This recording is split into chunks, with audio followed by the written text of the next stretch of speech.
Bismillahirrahmanirrahim. Assalamualaikum warahmatullahi wabarakatuh. Shalom, Om Swastiastu, Namo Buddhaya, salam kebajikan, salam sejahtera untuk kita semua. Mohon izin kami dari kelompok 2 akan mempresentasikan mengenai materi teori konsumsi Islam. Untuk kesempatan pertama ini, saya akan membawakan ada dua materi. Yang pertama, konsep dasar teori konsumsi Islam, dan yang kedua mengenai prinsip-prinsip utama dalam konsumsi dalam Islam. Seperti yang kita ketahui Bapak Ibu, bahwa konsumsi merupakan aktivitas vital dalam kehidupan kita sehari-hari, di mana konsumsi berperan sebagai sarana pemenuhan kebutuhan dalam kehidupan kita sehari-hari. Dalam perspektif ekonomi Islam, konsumsi tidak hanya berorientasi pada pemenuhan kebutuhan material, tetapi juga harus selaras dengan nilai-nilai spiritual dan moral yang ditetapkan oleh syariah. Hal ini bertujuan untuk mencapai keseimbangan antara kehidupan dunia dan akhirat, serta memastikan bahwa aktivitas konsumsi membawa manfaat bagi individu dan masyarakat. Berikut beberapa konsep-konsep dasar dalam teori konsumsi Islam. Yang pertama, konsep kemaslahatan. Aktivitas konsumsi harus diarahkan untuk memperoleh ridho Allah dan meningkatkan kualitas hidup tanpa melampaui batas kebutuhan yang wajar. Konsep yang kedua yaitu halal dan thayyib. Ini maksudnya bahwa barang dan jasa yang dikonsumsi harus memenuhi kriteria halal dan thayyib.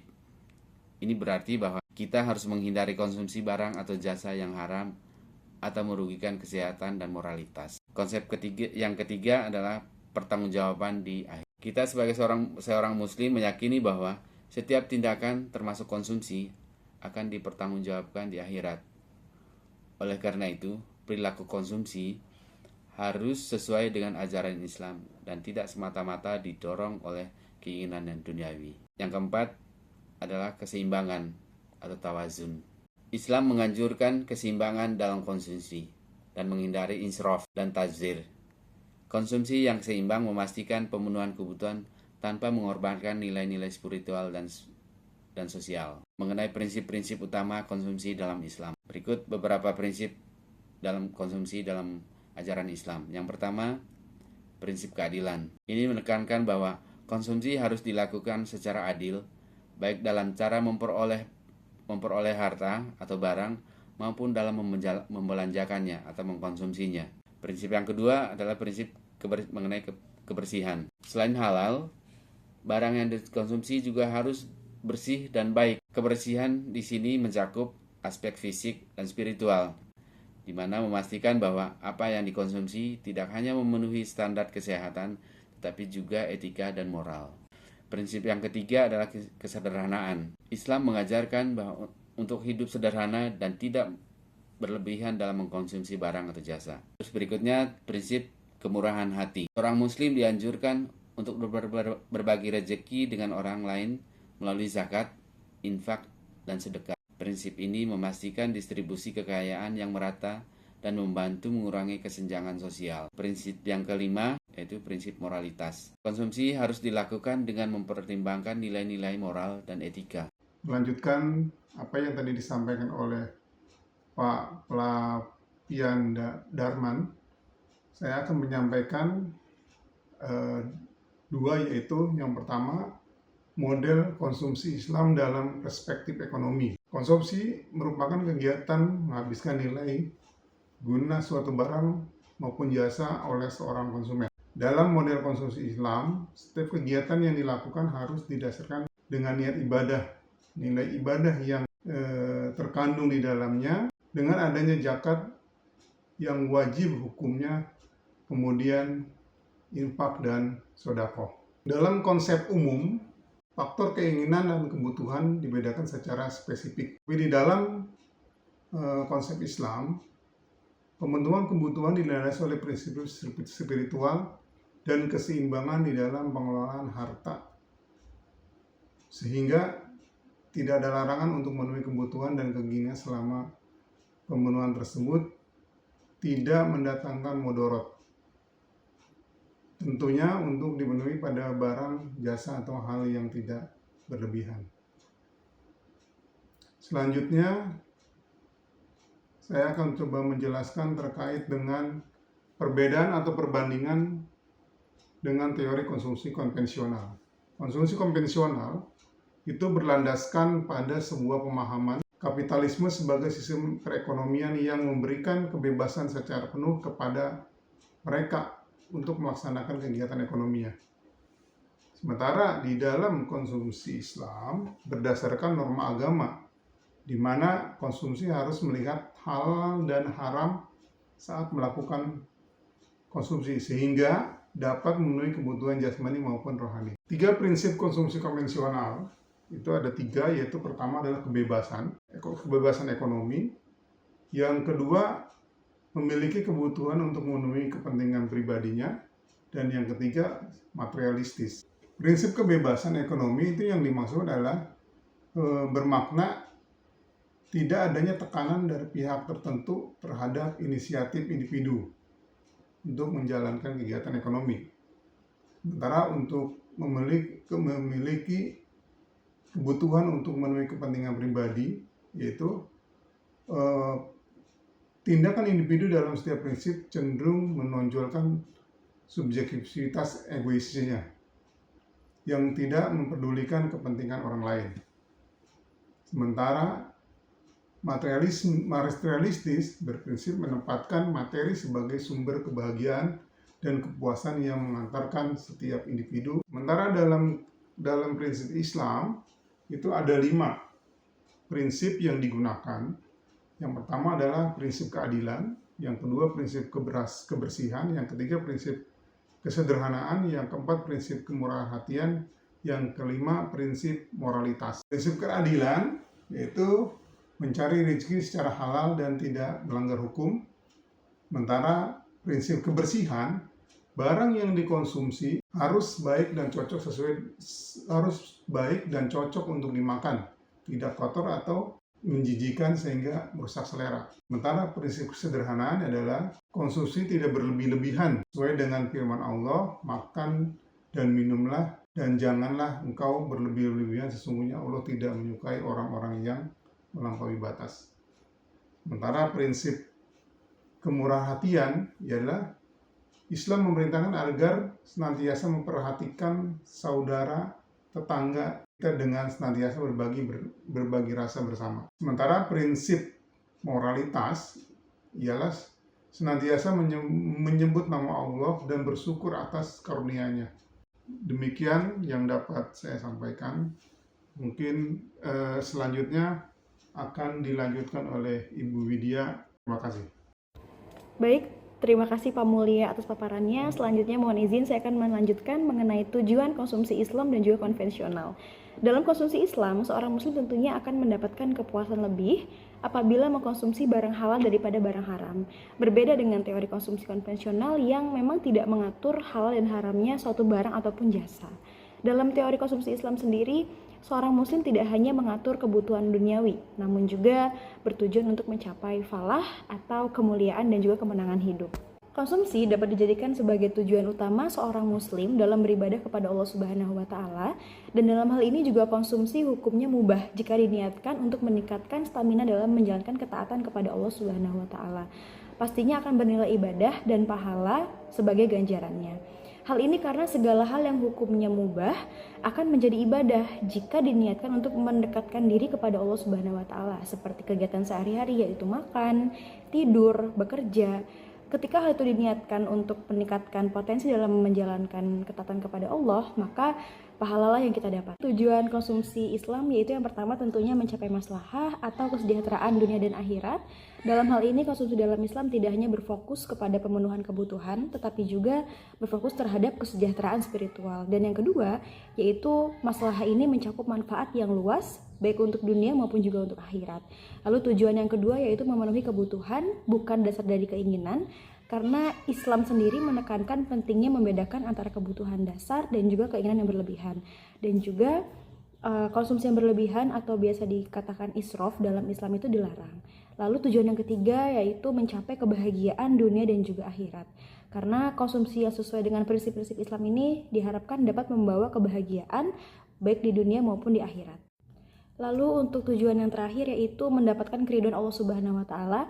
Karena dalam Islam sendiri seluruh kegiatan manusia termasuk konsumsi haruslah bernilai ibadah dan juga tentunya mengharap dari ridho Allah Subhanahu wa taala.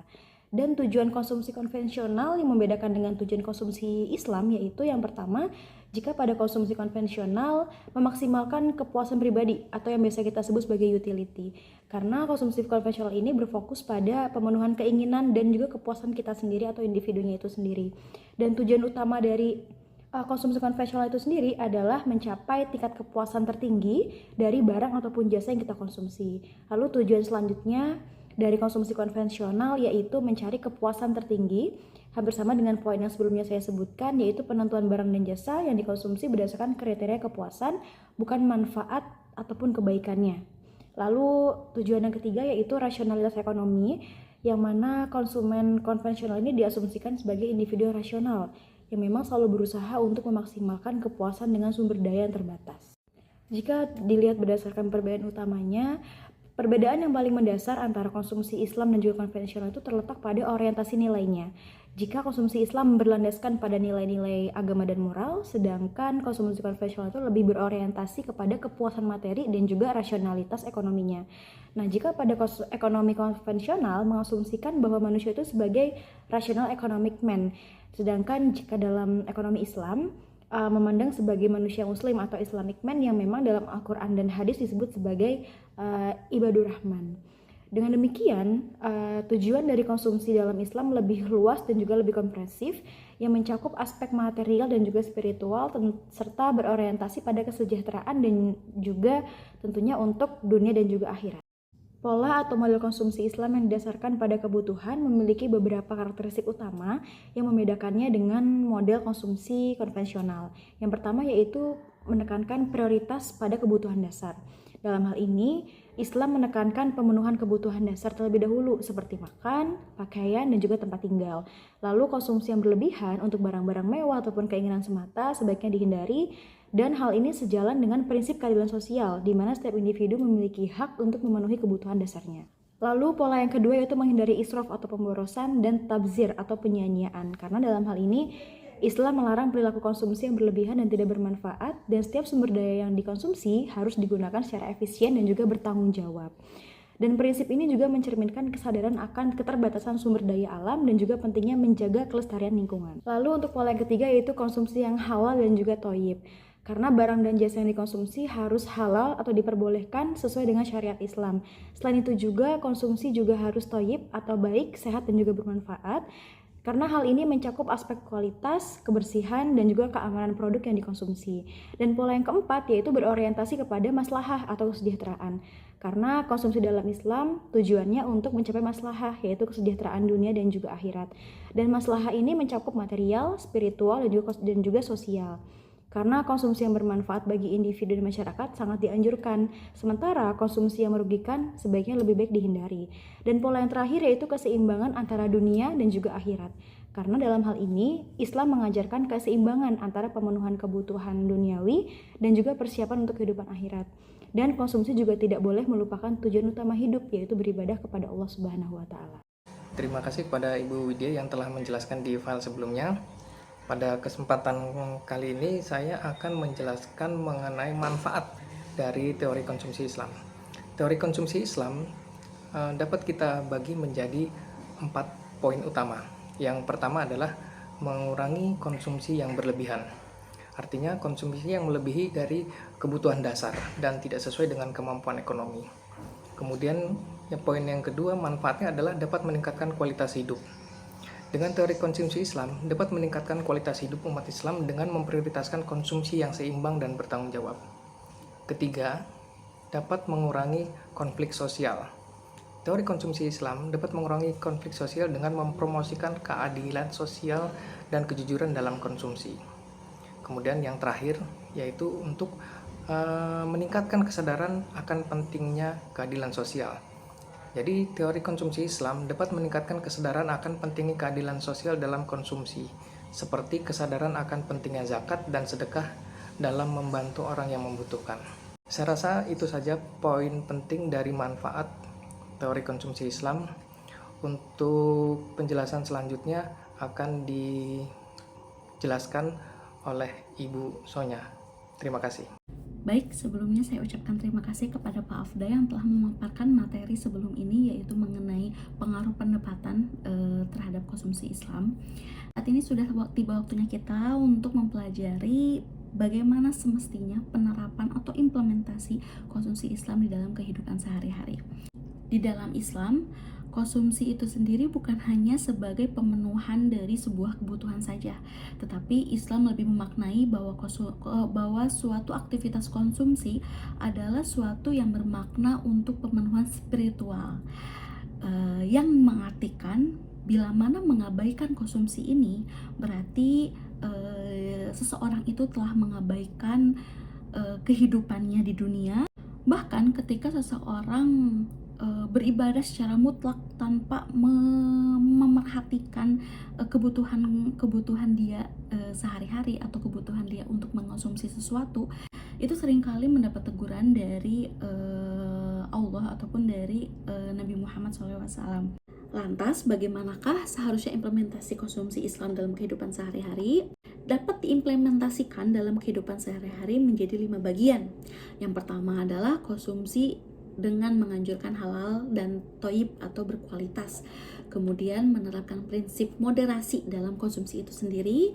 Kemudian kita juga ingin mengimplementasikan konsumsi Islam dengan bersedekah dan berbagi.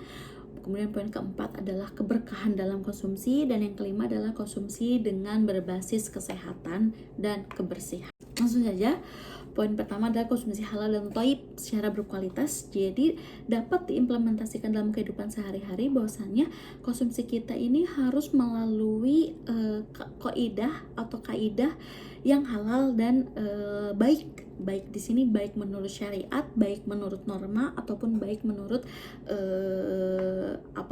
agama yang kita ketahui, seperti itu.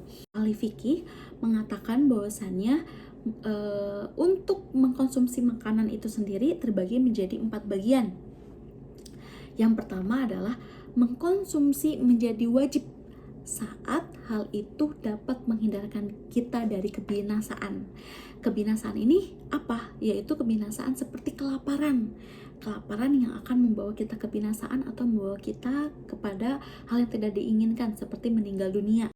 Menjadi sunnah saat apa? Yaitu saat mengkonsumsi sesuatu yang sesuai kadarnya, dan saat kita mengkonsumsi itu kita terhindar juga dari malapetaka, dari malabahaya, dan yang jelas saat kita mengkonsumsi itu kita mempunyai kekuatan untuk berdiri melakukan ibadah kepada Allah Subhanahu wa taala. Konsumsi menjadi mubah saat apa atau menjadi boleh saat apa? Saat kita melakukannya, mengkonsumsi makanan yang lebih dari sunnah. Jadi kalau sunnah kan yang penting kita bisa punya tenaga untuk melakukan hal ibadah, tapi mubah itu adalah kita boleh melebihi dari sunnah gitu, asal tidak melewati batas kekenyangan seperti itu. Dan sudah jelas konsumsi yang terakhir dikatakan makruh atau haram. Ini berbeda pendapat, ada yang bilang makruh, ada yang bilang haram saat konsumsi itu melebihi batas kenyang, seperti itu teman. Kemudian yang kedua adalah menerapkan prinsip moderasi dalam konsumsi. Moderasi di sini adalah selain konsumsi makanan, kita juga dianjurkan untuk membeli barang-barang yang dibutuhkan saja, seperti itu. Karena menurut prinsip moderasi dalam teori konsumsi Islam, umat Islam dianjurkan untuk tidak berlebih-lebihan dalam berbelanja ataupun mengkonsumsi barang. Sifat konsumtif kita seringkali terdukung oleh keadaan Indonesia yang mempunyai beragam macam hal-hal yang bisa kita jadikan konsumsi gitu. Terutama nih teman-teman, BPS sendiri telah meneliti bahwasannya ternyata masyarakat Indonesia mementingkan utilitas dibanding maslahah. Jadi kebutuhan konsumsi ini kan ada barang, ada makanan dan lain sebagainya. Tapi saat diteliti masyarakat Indonesia ternyata kebutuhan konsumsi untuk makanan itu lebih tinggi dibanding kebutuhan konsumsi untuk barang-barang lainnya kayak gitu.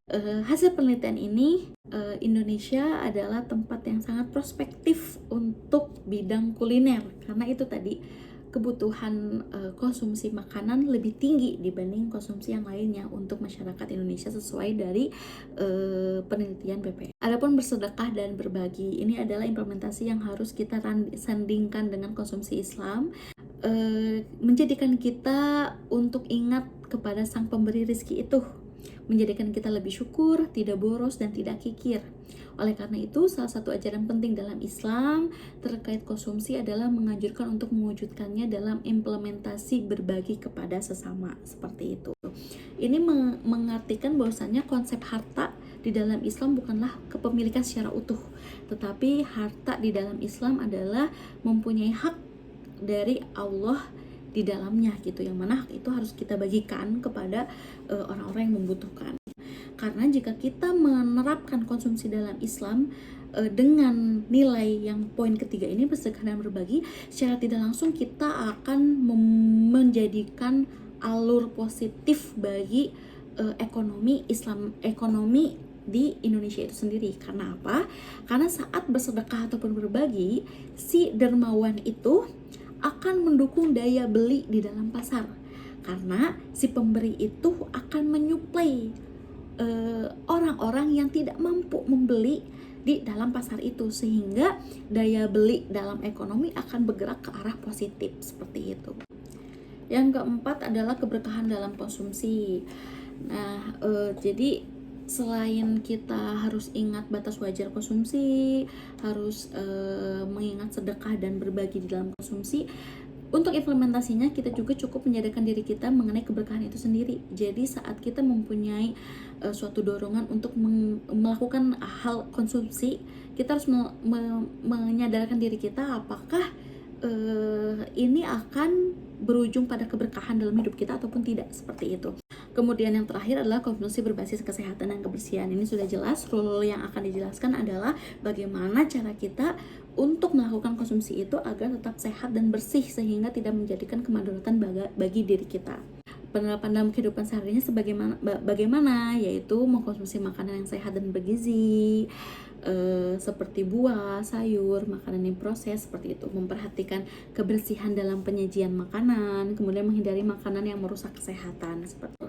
Tadi kita sudah membahas bagaimana konsumsi dalam implementasi di dalam kehidupan sehari. Nah, rule-nya itu konsumsi yang baik itu saat kita bisa apa? Saat kita bisa menjaga agama, hifzuddin, saat kita bisa menjaga akal, hifzu akal, hifzu an-nasab, menjaga keturunan, menjaga jiwa, hifzu an-nafsi, menjaga harta, dan hifzu amal. Jadi saat kita bisa menjaga itu